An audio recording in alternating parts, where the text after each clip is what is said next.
young community organizer, came to see me as a patient. I became his personal physician for 22 years, and he became President of the United States. I support and admire him, consider him to be the most promising president of my lifetime, which stretches back to 1938. But I respectfully differ with him on his approach to healthcare reform. I speak to you today as an advocate for the single-payer approach to health reform and expanded and improved Medicare for all. But I'm hoping that President Obama and Congress will hear me also. As some of you may know, I was supposed to be at the recent town hall meeting at the White House where I was to ask a question of the President. But my visit was canceled at the last minute, presumably to prevent the national airing of my views on health reform. Is the single-payer message so dangerous that it cannot even be discussed by Congress and the administration? Yes, there are parties who stand to lose out under a single-payer program.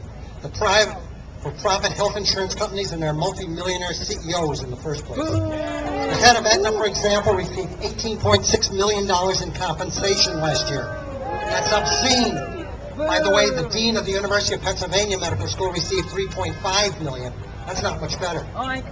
Investor-owned for-profit hospitals won't benefit from single-payer either. Neither will the big pharmaceutical companies who will no longer be able to sell their drugs at such outrageous prices. A single-payer system will be able to buy drugs in bulk and negotiate prices. Some critics attack single-payer, arguing that under such a program, government bureaucrats will be between the patient and the physician. In the 40 years I have been practicing under Medicare, I have never encountered an instance where Medicare has prevented proper medical care. On the other hand, insurance companies frequently interfere and block appropriate care. There are multiple problems with the present congressional health reform proposals, but allowing private insurance to continue being involved is the most egregious. The insurance companies actually like many of the proposed reforms, including the requirement that every American purchase insurance or suffer a tax penalty, which would be a windfall to the insurance industry. That alone should be a warning. They like it. I don't. I mentioned who will lose out under a single-payer program, but who benefits?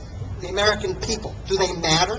Do we really care about the 50 million without health insurance as long as the rest of us have our own coverage?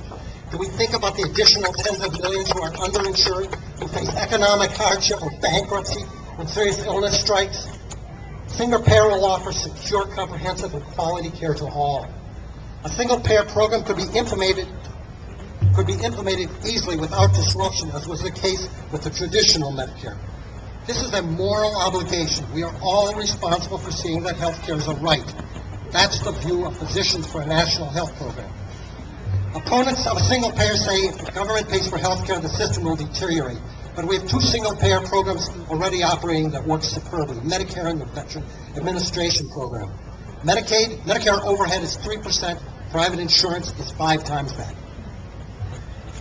Our nation is at a crossroads. We must not squander the opportunity of this momentous time. We must not give in to the insurance and drug companies. Instead, do what is right for all Americans. Please, Mr. President, Congress, enact and expand it and improve Medicare for all.